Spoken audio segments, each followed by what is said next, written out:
Good afternoon from New York. My name is Bob Linden, and I'd like to welcome each of you to today's webinar, which is entitled How to Build a Major Agency in Three Not So Easy Steps. But first and foremost, I hope everyone is well and safe. It's just amazing what's going on. And here on Long Island, we are at one of the epicenters. But let's continue. When it comes to building a major successful agency, John Bond has been there, done that. At the age of 29, John co-founded Kirschenbaum Bond and Partners, a New York City advertising agency that pioneered guerrilla marketing techniques, including sidewalk advertising, pop-up stores, and other forms of what eventually would become to known as viral marketing. And the rest is history, as the agency became one of the largest independently held agencies in the world, with over 1 billion with a B dollars in billings. Today's webinar leader, John Bond, will be providing plenty of examples of what he has successfully implemented at Kirschenbaum Bond and examples of firsthand experiences that he learned the hard way as to what not to implement. Before we start, some housekeeping. You can hear us, but we cannot hear you. If you have any problems viewing the presentation on your computer, it could be a firewall or security issue on your end, and you may need to contact your IT person.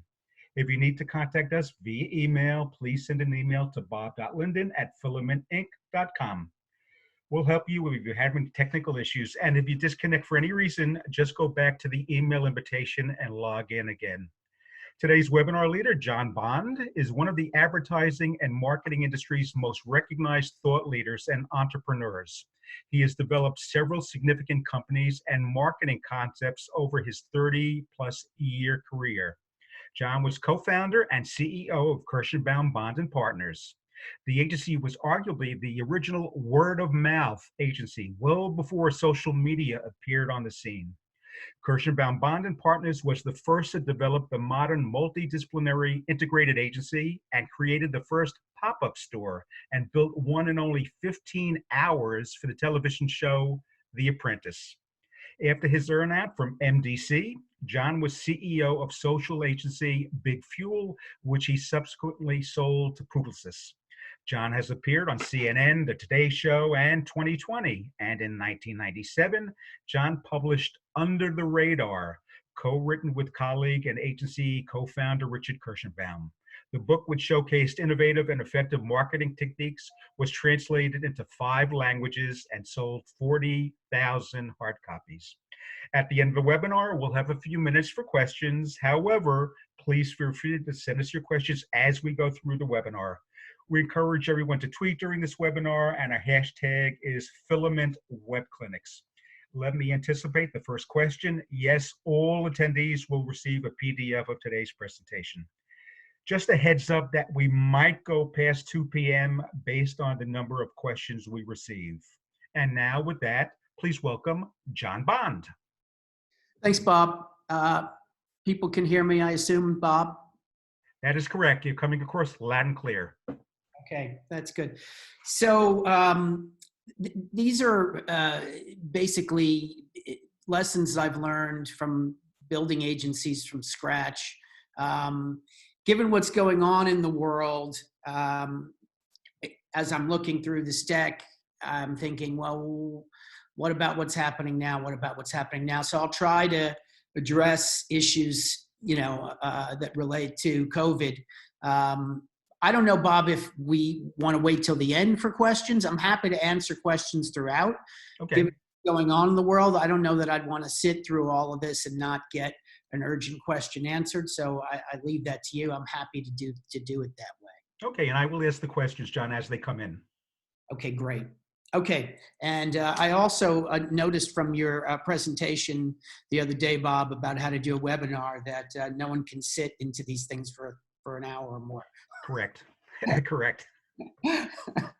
Okay, how to build a major agency in 3 not so easy steps. So step 1 is positioning. I've done a lot of positioning work for agencies that I've run, but also for other people that have wanted me to help them. And I have some insights on how to do it and what's a good agency positioning and what isn't, and the common mistakes that we all make, me included.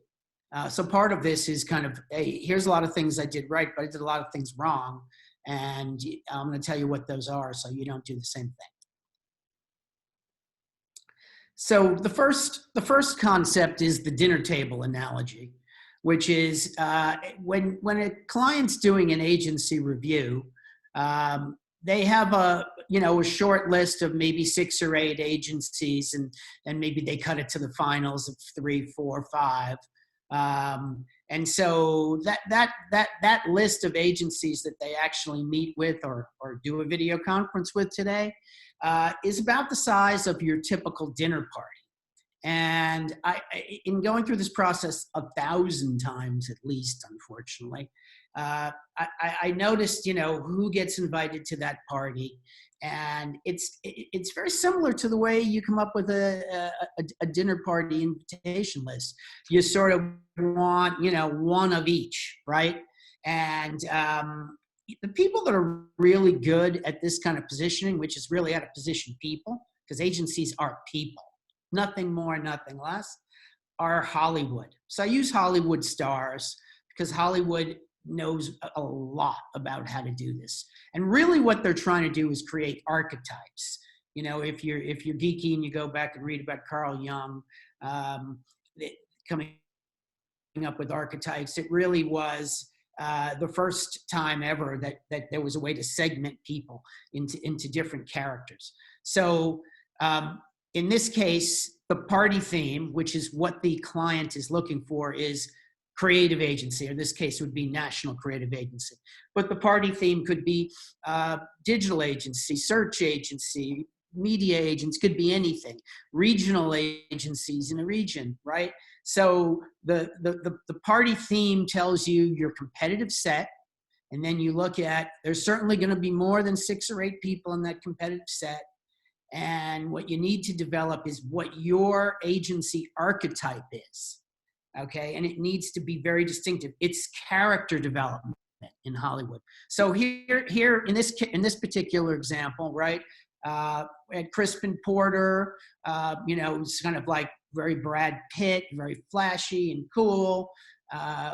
You got a Shia Day, which is very Steve Jobs, super creative and innovative. Then you've got Goodby, which is, basically does classic populist advertising. It reminds me of Steven Spielberg winning all the Oscars. You get Wieden and Kennedy, which is a little more edgy and a little more crunchy, et cetera, et cetera.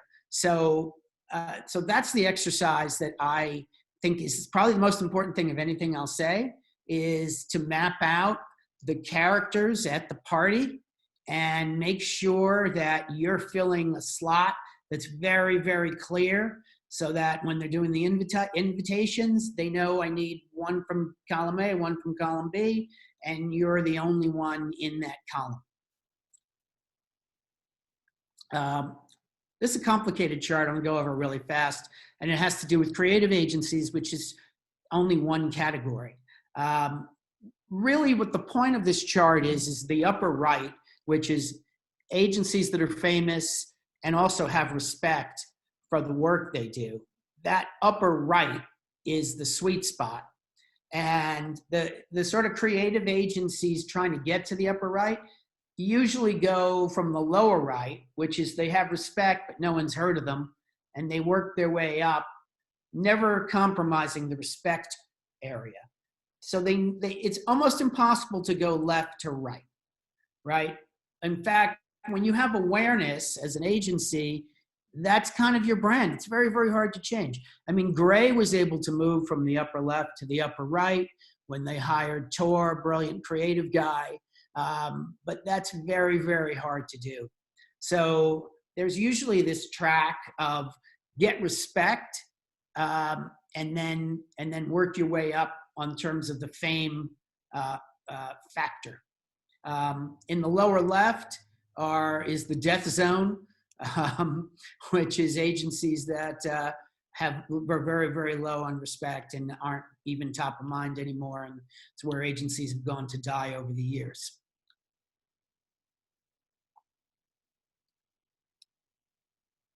Okay, so becoming a regional superpower. So what's happened, if you're in a specific region, if you're a regional agency, all the regional agencies want to be national agencies. And so they tend to make the mistake of stepping away from the character of their region. But if you look at the major national agencies that are from specific regions, just about every one of them is a perfect mirror reflection of the character of that particular region. So you need to embrace that region. In fact, your archetype could come from the region you're in if you're the quintessential agency brand for that region. So 72 and Sunny, which I think is the best agency name in history because it leverages the experience of Los Angeles. I mean, who doesn't want to go hang out at an agency called 72 and Sunny? But if you look at the other agency brands that have become big national brands from their region, Wieden and Kennedy, it's quintessentially Portland. The Martin agency is quintessentially Southern. I remember I'd walk into a pitch as they were walking out and they're all wearing khakis and white button-down shirts. Even if they came from Brooklyn, the guys are all, the women, they're all dressing like they grew up in the South, et cetera, right? So that's one way to create a major agency is to go double down on the character of the region that you're from, because think about the dinner table. I want one, okay, I want that cool agency, from Texas in there, right? Maybe they'll show up in a hat and they'll be fun, they'll be interesting. And, some of it is frankly about entertainment value. Specialist agencies. Google is really the search consultant of today, almost for any agency. And, the thing is when you search, right, if you look at creative agencies, there's like 100,000 come up. So you're not going to get to the front page on creative agency. So you need to create what I call the tip of the spear. And this is really the number one problem that agencies have with positioning, which is, hey, guess what? Everyone does everything. And that totally bewilders agencies when it comes to positioning. They go, no, we don't want to position ourselves as that because we do all this other stuff. But you know what? You're not great at everything. No one is great at everything.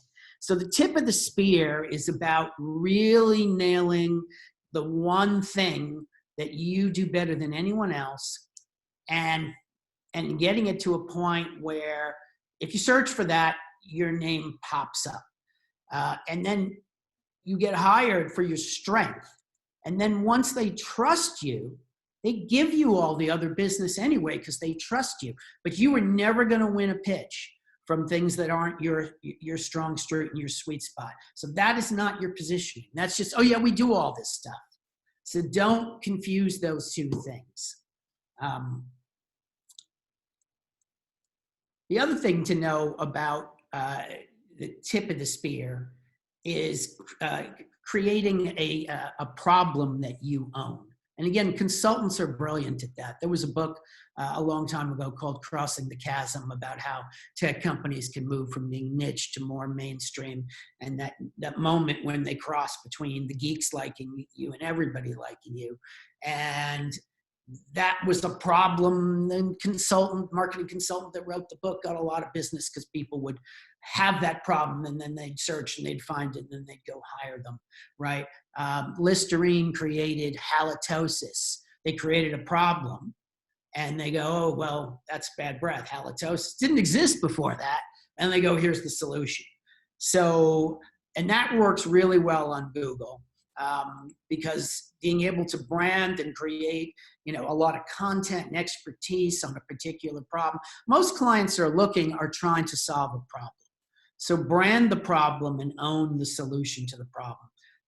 That's a great way to get found.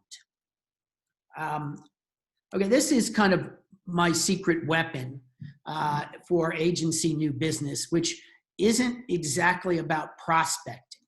So what I always ask, and if we were having an open dialogue here and I could hear you, I'd say, of the last 10 pitches you won, how many times did somebody know someone in the room? The answer is generally, 7 or 8. And of the last 10 pitches you lost, how often did someone know someone in the room? And the answer is going to be 3 or 4, certainly a lot less. And in fact, in those times when you lost, how often do you think the winning agency knew someone in the room? The answer is going to be 70, 80% of the time. Okay. So despite these facts, most agencies spend most of their time in new business trying to target people they've never met and blind, pitch people and try to do cold calling and all of that, which has a very, very low ROI, or submits to these incredibly complicated consultant-led pitches that have 50 agencies to start, and then they put you through incredible hoops because that's their job. They want to do a good job for the client. So their job is at cross purposes with you, and you want to win as much good new business as you can with the least effort and cost possible. You want, basically, if it were basketball, you want layups, okay? Because the math of new business is you cannot grow by pitching against 50 agencies for every pitch. The amount of attrition, 20, 25% a year, you will not be able to do enough pitches at a high quality to make up for the attrition and to grow. It's just mathematically impossible. So you need easy wins. So what this is a system to get easy wins. And I call it the retargeting of biz dev. And John, if I can, our first question just came in. Yeah. You mentioned that Google is the search consultant. We are a small agency in Chicago. How do we get on the radar of other search consultants? Yes. You need to, it's the same thing as Google. Okay. So, these search consultants if you've ever been to their office, which you should, because a lot of them will entertain you, you walk in and they have, even in a digital world, they have thousands of stuff from agencies. And the minute you walk in that room, you know more in a picture than I could tell you in 1,000 words. So they're overwhelmed. So you need to make the tip of the spear much sharper than most other agencies. So what are the clients you win? Why did you win them? Compared to the competitive set, and how can you narrow that down so that these consultants will know that when the X situation comes along, they should call you and you're doing them a favor. And as I said, that's against everyone's instincts because people go, but we do so many other things. Yeah, walk into the consultant's office, look at the 1,000 funny little thingies that agencies have sent them in their office, cluttered everywhere, and then tell me that you think that's a good idea. So wherever the tip of the spear is, sharpen it even more, and that's what penetrates and gets you in. Also, you don't want to go into consultant-led pitches unless you've got a really, really sharp angle. The last thing you want to do is have them put you through, lots and lots of hoops and making videos and all that, and knowing that you're really just there for cocktail fodder. And I've talked to consultants sometimes, and I go, honestly, can we win this? And usually when you ask them that, they're honest. I was just helping somebody that I'm on the board in a pitch, and it's like, there's no way we win this. And then we called up one of the top 3 consultants, and she goes, there's no way you win this. And we dropped out. Okay. So that's my answer. All right. So going to the low-hanging fruit, there's a system that I call the system. I know, real creative. And I'm going to tell you what it is. Number 1, you take the top people in the agency. Okay. You sit everyone in a room for a few hours, and you need to go through your list and build your list of friends of, I call it. Bill Clinton, when he was in office, had FOBs, friends of Bill, right? And they got, they got invited to the White House. They got invited to everything, right? Who are your friends of, okay? They're people that used to work for you. Now, guess what? They're brand manager. people who were a client, people you pitched, people you met at the gutter bar. That's when we used to have Can, and got their card and then forgot to follow up on it. Industry influencers. Everyone, anyone has ever met or worked with goes into a database called Friends Of, and those people are 10 times more valuable than those people you're trying to pitch that don't know you from Adam. So that is the number one thing: create an institutional database of all the friends of. Okay, and also, reason it's also called Friends Of is you need to treat them like friends, not new business prospects, which I'll come to in a second. So have this institutional database.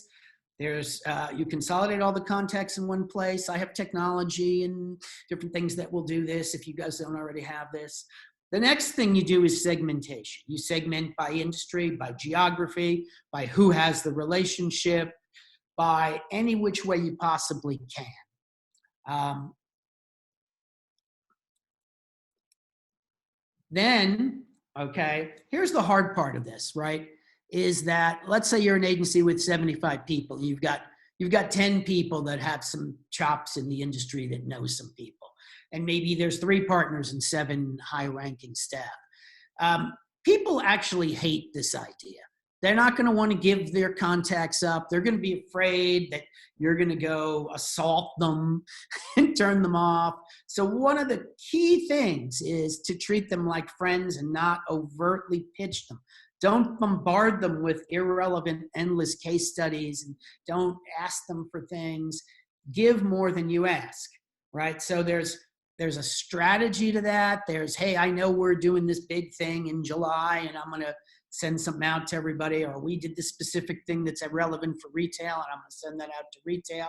Or in the days when we traveled, if we were in a city, I'd look up everybody in that city that we've ever known and say, I'm going to be in San Diego next week, and we all catch up, right? There's other things you can do. If you know that there's a job available at a client or a prospective client, you go, okay, well, this client needs a head of comms, a CMO. You reach out to every person on that list who could possibly be a prospect. And you say to them, hey, there's this job that I know about and thought you might be interested. Now, 1 in 100 will be interested. But the point is that they go, wow, these people think about me and care about me. And you're building the relationship as a friend more than as a prospect that you're just trying to wrangle fees out of.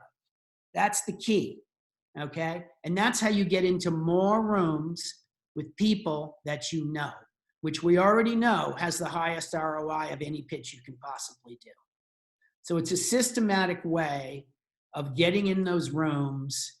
And as I said, to do it, you got to be light on the selling.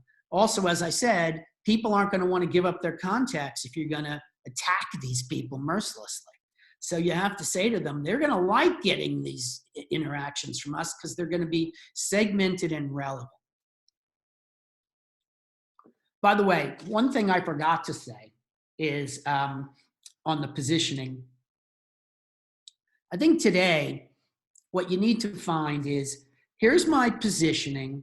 Here's the environment out there right now with COVID-19. And what about my positioning is relevant to what's happening now? And that relevance is the thing that you can use with clients. So let me give an example. There's a agency consulting firm called Co-Collective. And they've got a really brilliant positioning, which is all about story doing. It's all about the actions you take, right? The things you actually do. So they just put out a piece called Story Doing in Difficult Times. So they found an overlap between their positioning and what's going on in the world. Then the last thing they did that's really smart is they have a free 2-hour session that they're offering to clients to kind of figure out the actions they should be taking that are branded. That's what Story Doing is, that are relevant today. So I think that's really a smart way of taking the positioning and activating it in times like these. Okay, so pitch strategy. That's different than positioning, right? You're in a pitch. Again, I've done thousands of pitches.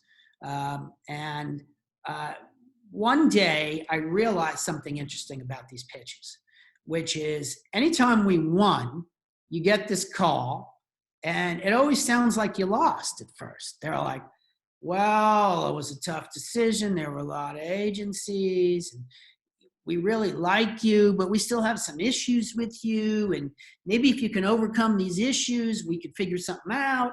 Doesn't sound like we won. It sounds like we lost. And I realized that you don't actually win most of these pitches. Once in a while you win. They send you balloons. They go, yeah, you were so great. Most of the time, you're just the last one left after they've eliminated everyone. And that's because all B2B decisions are about risk reduction. The number of people has been increasing over the last decade who weigh in on decisions. The more people that weigh in on a decision, the more it kind of is, about eliminating until there's only one left. So because of that, unfortunately, we all think we're in the inspiration business, which is great, and we are, but we're also in the insurance business. How do we make ourselves the solution that is the least risky, is the most guaranteed to succeed? If we're pitching against someone really big, then the risk that we're potentially putting forward is you're going to get lost with them. If we're pitching against someone really small, it's they can't service your business, right? You look at it in terms of what's the downside and risk reduction, and basically how am I going to justify this decision? Because what happens is the clients are in a meeting with the big boss 2 weeks later, and they literally have about 15 seconds. Well, why did you like that agency? And if they start to stumble and they don't have a good answer in 15 seconds, they look really bad. So you got to give them no one ever got fired for hiring IBM, the killer answer, and it needs to not be, they were so brilliant, okay, which almost makes them nervous. It needs to be, hey, they know what they're doing. They know how to do it. They've done it before, whatever. It needs to be something that's very comforting at the back end of the pitch. The front end of the pitch is about inspiration. The back end of the pitch is about insurance. Okay, so that leads to, okay, so now you won. That's great, but you can't grow your agency if you don't get paid. And in this area, agencies are truly terrible. And I was terrible at it too, until one day I got tired of being terrible at it and started working on how to figure this out. And I went from, I think I had 3-4% margins to 27% margin every single year. And I'll tell you some of the things I did that made that happen. Number one, let's go back to insurance. You've got to make the client want to pay you more money. I actually did say want to pay you more money, okay? The only way to have a client want to pay you more money is by creating risk in not paying you more money. So for example, I had a global Credit Suisse. I got the global advertising business for Credit Suisse. And we were negotiating the fees, and they're like, oh, wow, of course, it's too much money, this, that, and the other thing.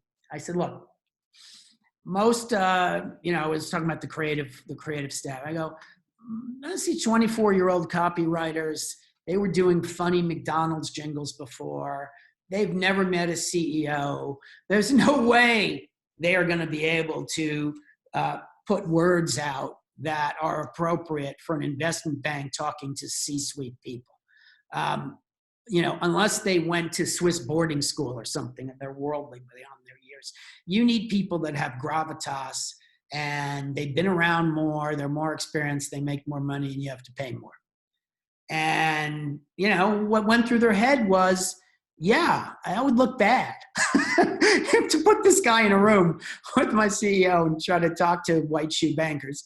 And they said, fine, we'll pay you more. So, it's not a negotiation. Negotiation doesn't work because you know what? The client goes, well, then don't do it. I got other agencies that'll do it. Don't negotiate. You got to make them want to pay you more. All right, so I'll get into more ways to do that. Number one, don't bring a knife to a gunfight. So the agency, the typical agency CFO just knows what our costs are. They know our FTEs and they know how it should get marked up. And they say, it costs us this, so we need to charge you X plus, right? That's about it. That's the level of sophistication we have. Whereas professional procurement people are like, again, it's like they have a gun and we have this knife, maybe. So we need to up our game and be just as professional and smart as these procurement people. So I use pricing strategy, not compensation. Compensation is not a discipline. Pricing strategy is a discipline. Look up pricing strategy. There's books written about it. It seems that no agency people have ever read a book on pricing because they just keep doing the same thing that I just said. But there are other industries, real businesses, that study this intently. And all the good stuff here comes from other industries. None of this comes from the ad industry, by the way. There is nothing good that comes from us because this isn't what we do. So here's another issue. I call it the coffee bean problem. There was a coffee client, and they had a certain number of coffee beans that went into the product, and let's say 40 coffee beans or something like that. And one enterprising brand manager did a study and go, when there are 39 coffee beans, no one knows the difference, right? So they took one out and they took, another 2% profit or whatever it was. And that guy got promoted. New brand manager comes in and he goes, I did a study with my 39 coffee beans, and I found if we take one away and there's 38, no one knows the difference. And he got promoted and the next guy came around. This is actually a true story. And guess what? One day, 8-10 brand managers later, the company was selling brown mud, not coffee, right? And that's what's happened to the agency business is little by little, every year we have to do approximately 2% more work, and every year we get paid 2% less. So that's the FTE model in action, and it is not sustainable. It has a lot of impact in a lot of areas. One area is talent, right? Where agencies have to make so much more stuff. Either we are forced to reduce the quality, or we have to figure out ways to cheat and get in trouble that way. Neither is a really good option. As we all know, lots of other people pay our people a lot more. That's why they're going to work for Google and Facebook or consulting firms, and we're not getting paid enough with this wonderful FTE system to be able to afford to recruit and keep good talent. The procurement marketing gap is what I told you about, which is Michael Farmer numbers, who's really good at this stuff. He's got the only database on these numbers. Basically, you have to have a new model to close this gap, right? And it can't be just basically 100% FTE. So at 30,000 feet, one of the principles is move from FTEs, which is basically what our costs are, to deliverables. Deliverables can be lots of things. It can be how much stuff we make, all the way to ROI when we can do it, which is a whole other story. But we want to move from inputs to outputs. That's the overriding concept, right? So street sweeper is an FTE. LeBron James is an ROI. The average, somebody's been in the league for 15 years and is the same height and weight as him, gets paid the NBA minimum, $500,000. He gets $30 million, so multiple times more, because when you're selling outputs, you can charge a lot more.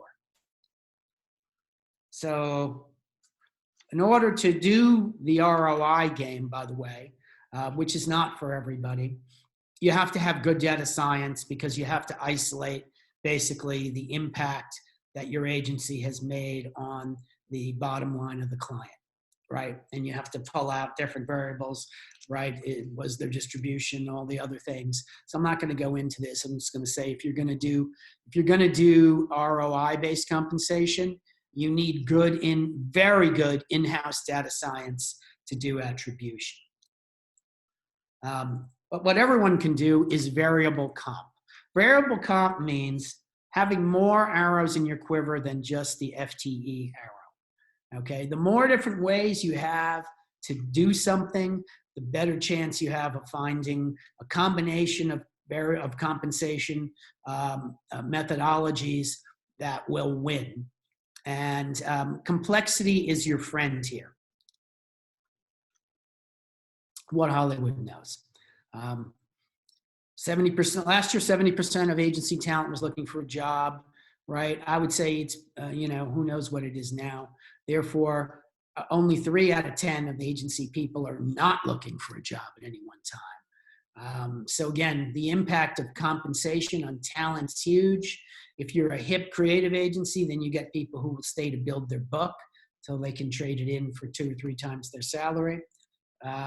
Or other intangible reasons, but it's very hard to sustain an agency without having the money to pay for talent.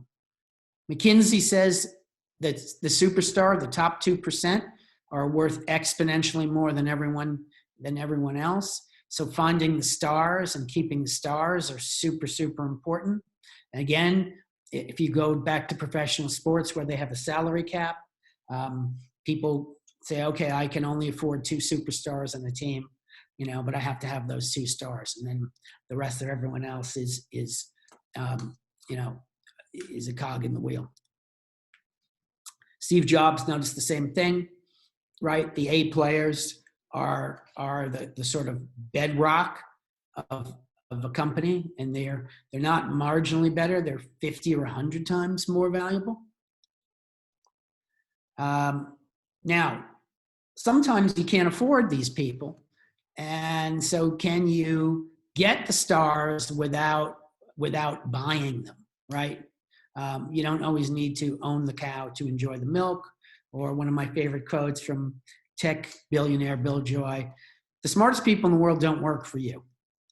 So if you can't hire them full time, find a way to find these people and find another deal, but get the A+ people or you're not going to grow. Another interesting fact today is no one can make it all. This is basically a video production chart I did for a big client a couple of years ago. And I plotted all the different ways to do production, from high end to, let's call it cheap and cheerful, high visibility to day-to-day work, and all the different ways that you can get film made. And what I noticed was the agencies that were working for this client kept saying, we can do everything. What they really mean is we can do the commercials and we'll shoot some other stuff maybe, but we can't do the 400 videos a year that brand needed. But what I'd say to the agencies is, yeah, you might not be able to make the 400 videos, but you can manage the 400 videos if you give up the idea that you have to make everything. So you need to have a portfolio of resources and have a really smart way to go about creating all this content using some internal, some freelance, some outside partners, and make sense of it all, because the client would love to give it all to you. The problem is that they can't pay, $100,000 a video when they're making when they need to make 400 videos per year.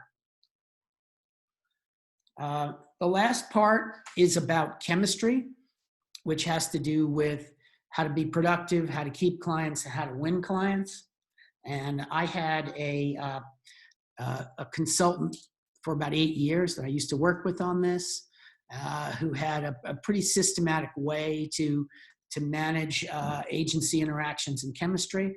And it was genius for winning business and even more genius for keeping business.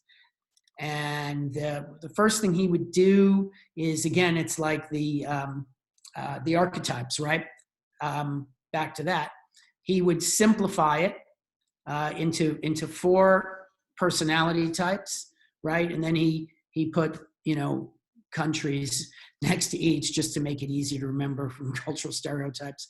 And the 2 variables were when something was task-oriented or people-oriented.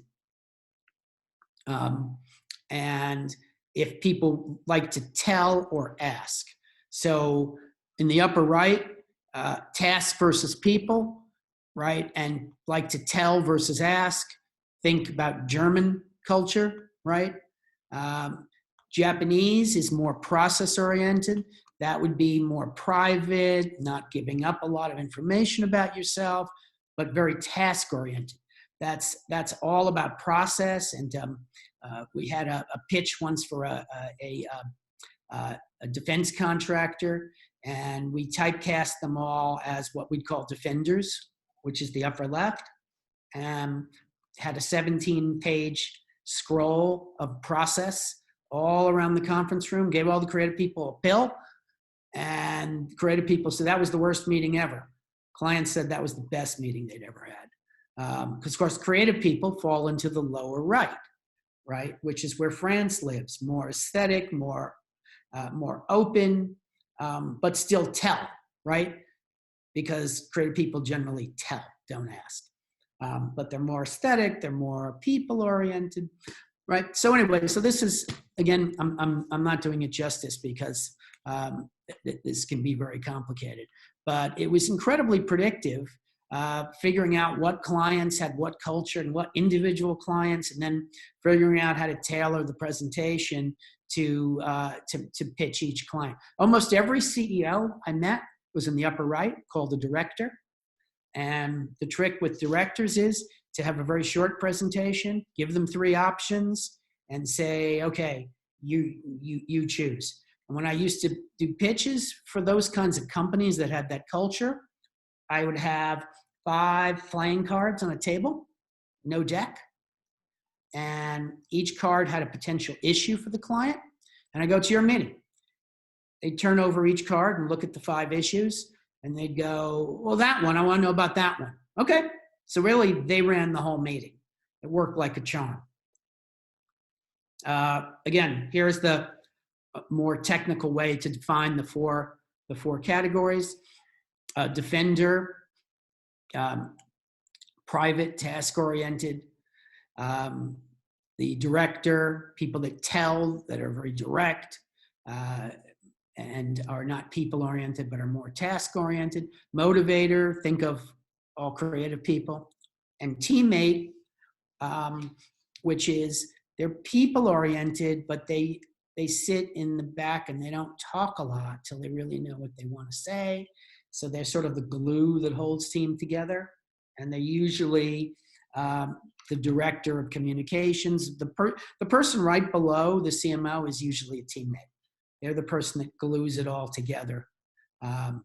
And again, there are different ways to talk to each of them.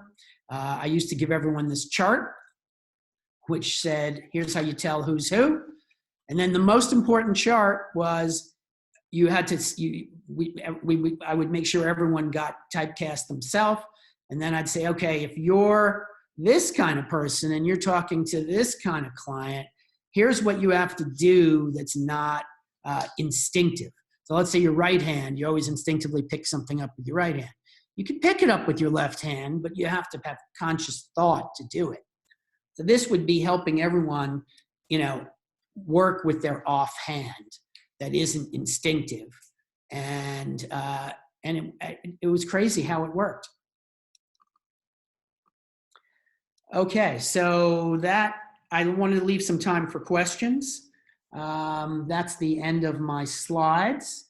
And let's go Q&A. Questions have just started coming in. Let's see, let me prioritize. What should we be doing right now with clients during the virus? With clients or with prospects? With clients, or both. But the specific question is with clients. I think it also depends what kind of clients. Mm-hmm. So let's take B2B clients, right? In the B2B space, for example, the webinars like we're doing, video sales presentations, demos, all of those sorts of activities which used to be low on the totem pole of marketing services, kind of a functional cog in the customer journey, all of a sudden are the main event. So with B2B clients, I think to bring some creativity and some interest to how to do all those sorts of things that most people have not thought about would be a great way to create relevance. For new business, find categories that are growing. E-com, cannabis is way up because 72% of the reason people use cannabis products is stress relief. Online security, fast-moving consumer goods, lipstick always does well in bad times. So target the sorts of products that are potential to grow. And the third thing to do is identify new technologies that solve problems that are very, very important at this moment. For example, there is a technology called Shindig that allows you to do an online event interactively with thousands of people. That's pretty good. Guarantee no client knows about it, right? Anyone that was going to do an event or anything like that, or a trade show, all right, that'd be a great application. I guarantee clients are going to be very open to hearing about new things like this that are relevant to what's going on right now. It's not the same old, and you will get their attention. Someone's asking, can you provide some examples of new business presentations that work for Kirshenbaum Bond? Yes. By the way, this reminds me of one other thing I also forgot to say, which is in agency positioning. If you have one thing that isn't just messaging, that's a real almost product. There's an agency called Rise Interactive that has a test. They're very quantitative and performance oriented. Everyone takes the test. You have to get an 80 to get hired. They've given the test, to the whole industry, and the average is a 60. So they go, hey, the average is 60, but in the industry, that means probably whoever you're using averages a 60. But 80 is our minimum. And not only does that help differentiate them from other agencies, it helps justify fees because they're selling a very rare, particular kind of expertise, and procurement's, assuming that everything's a commodity. So if you can, use supply and demand to say, no, here's an expertise we have. And I think that's also a great way to win a pitch, is find the one thing that that client really needs. And it's not just an idea in a pitch, it's literally demonstrating expertise in that one area. So one example, right? We had 4 or 5 different agencies all integrated together, CRM, loyalty, media. We were pitching Wyndham, and they went to see a bunch of agencies. Last agency they saw was Chiat in LA. Client calls me up from LA and they go, Chiat just got 100 on a scale of 1 to 100. You want us to still come? I'm thinking, there's no way you can win. I said, yeah. They show up, and our whole pitch was that there is no, just communication and messaging is not going to work in hospitality because all these hotel companies buy the same real estate and just change the names, right? So there has to be something, operational in the marketing that is a real point of difference. And our idea was that called Wyndham by Request. When you stay at the hotel, even before you stay there, you tell us what your preferences are, and we customize your stay, which required hiring 65 people. So we won because it wasn't an ad idea, and that really played to our strengths of integrated ideas that work on multiple levels, and their loyalty went up and their acquisition costs went down on all that sort of stuff. So we were able to elevate the issue to something that isn't just an idea we present, but something we can really pay off, that plays to our strengths. And that's why I keep going back to what's your tip of the spear. You have to have a tip of the spear. Okay, questions continue to roll in, so I'm glad we left plenty of time at the end. Matt is asking, any thoughts on recruiting talent if your agency is headquartered in a Rust Belt city that isn't necessarily a top destination for those in the industry? Absolutely, yes. So, um, what Fallon used to do, they were brilliant at this. And it's like negative 30 degrees there in January. Been there, done that. I know, John. Right? Yeah. Oh, yeah. Number one, they used to target people that had kids. They had their preferential real estate agents set up. People would come in. They'd say, "Yeah, come, bring your wife." Or whatever. They'd have they'd take them around and show them with the real estate agent what they could buy and all that sort of stuff. And it was very persuasive. So I think looking at the overall lifestyle and the other thing about that is when you get someone to move there, they can't quit because now they don't want to go from a 4,000 square foot house to a 2,000 square foot house. So they generally didn't leave. I thought that was very, very clever for a smaller market. As I said, the advantage is it's less expensive. So you got to leverage that tip of the spear. And you look at some of the top agencies and where they're located, like the Martin Agency in Richmond, Wieden and Kennedy in Portland, GSD&M in Austin. So it really doesn't matter where the agency is located. Bob, the other thing is interesting because the archetype, right? Like how they create an image of that market as part of the agency brand also helps in recruitment. Mm-hmm. True. That is true. More questions. What should we do to promote ourselves during the coronavirus crisis? I kind of answered that already, but let me give some parameters, right?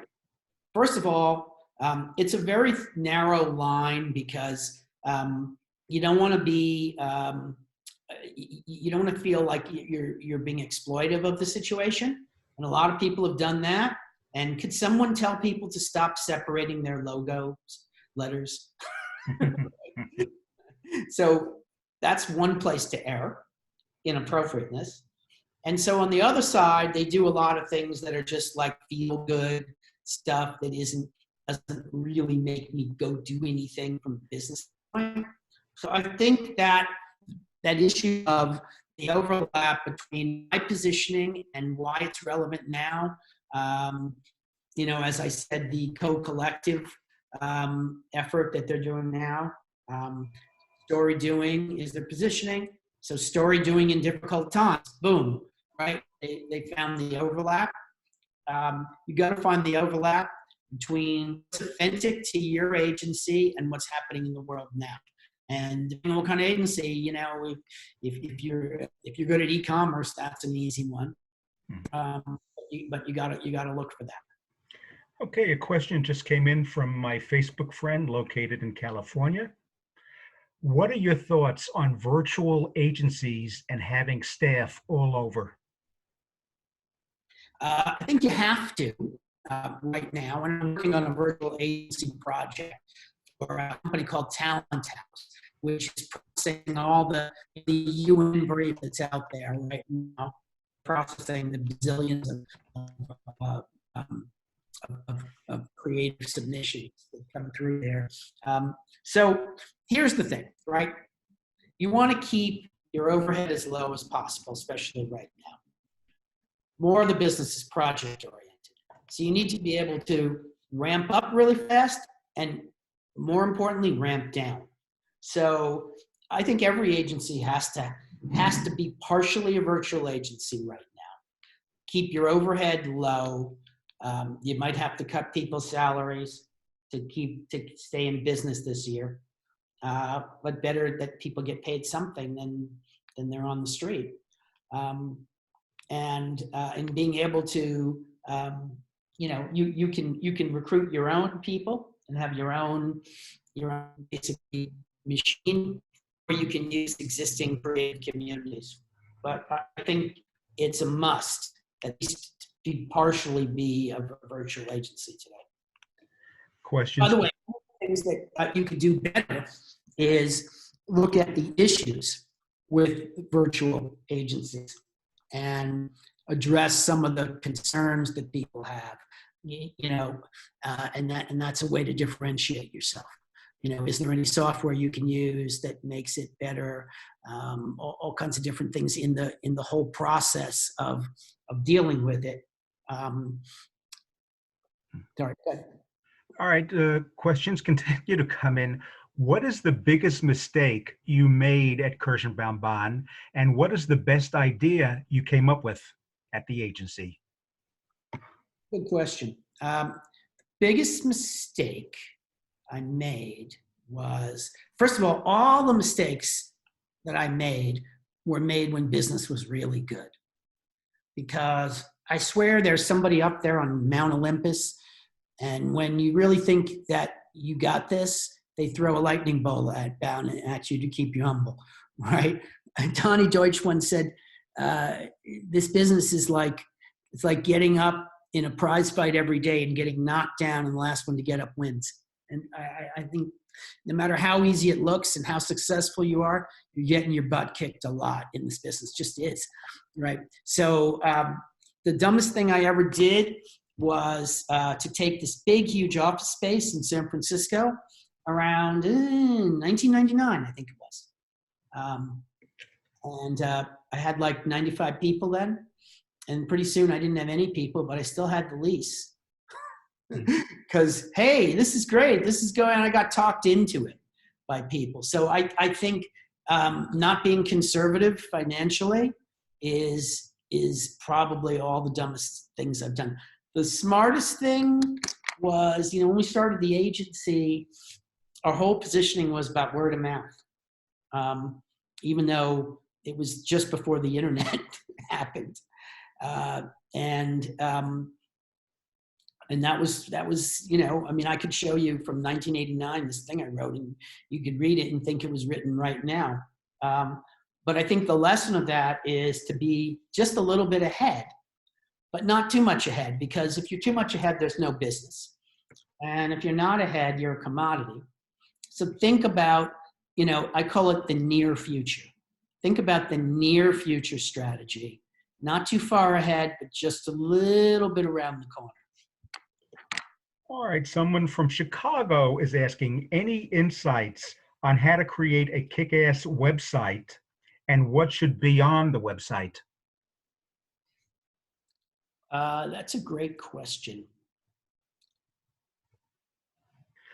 I know in fact, a month ago, we did a webinar on what prospects look for on an agency website, done by your former colleague, Rob High. Yeah. Some pretty good insights there. I think the gibberish sounds the same is my number one problem, right? I mean, they're sort of like box checking stuff of, who we have and our clients and all that. But I think I would like to see what the tip of the spear is in 15 seconds or less. Okay. So yeah, that's my number one thing. Everything else, there's a bunch of stuff you have to have. Right.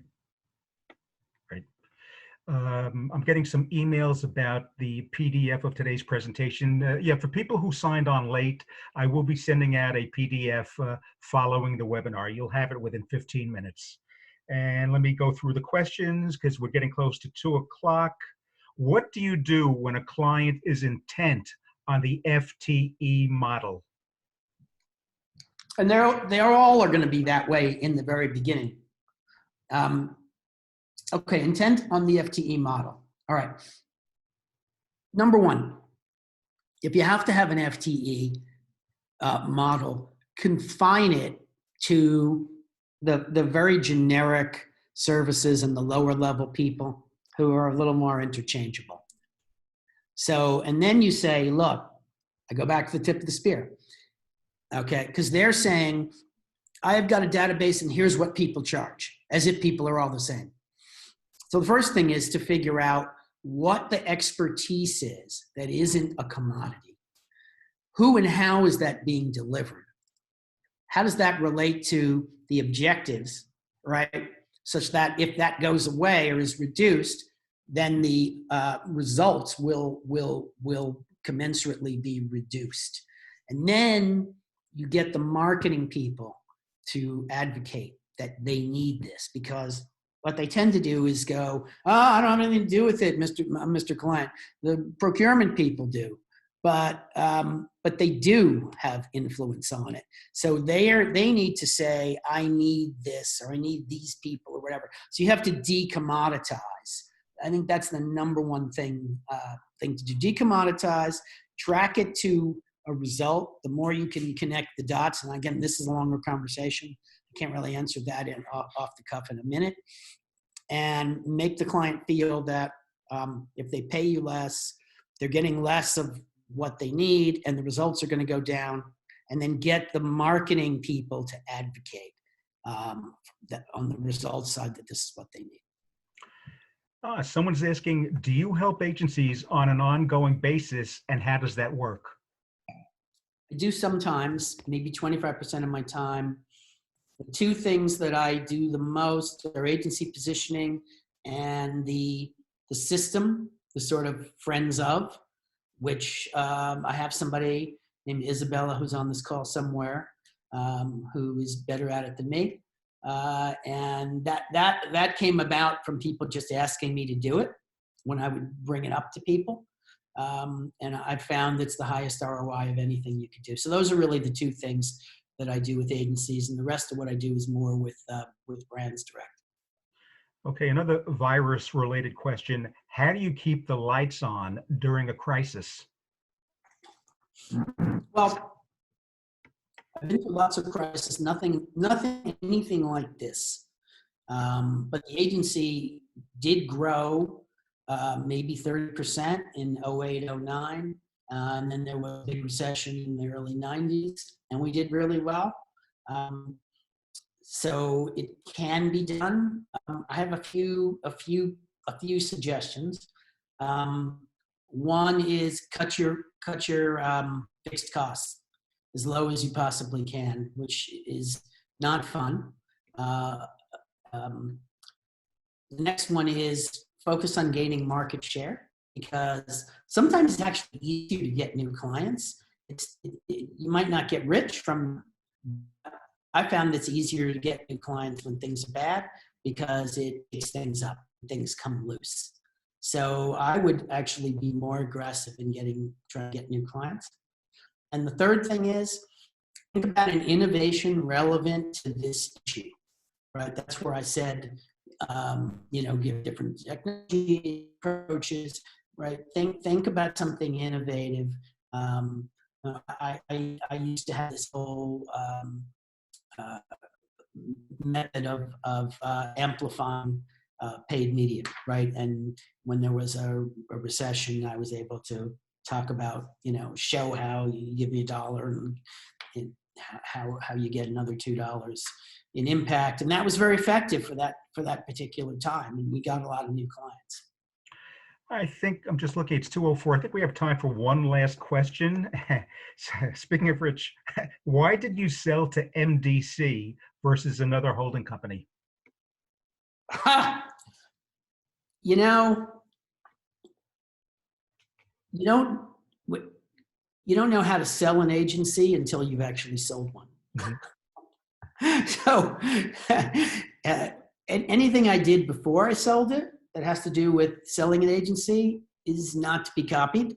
Right. I know, because Miles, it wasn't corporate, and it felt like they only had Crispin, and we could be a big player there and make a difference.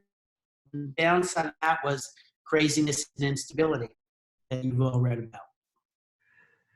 Okay, it is 2:05. John, thanks. Great takeaways, great insights as always. And I look forward to the next webinar you do with us, which is something we'll discuss a little bit later.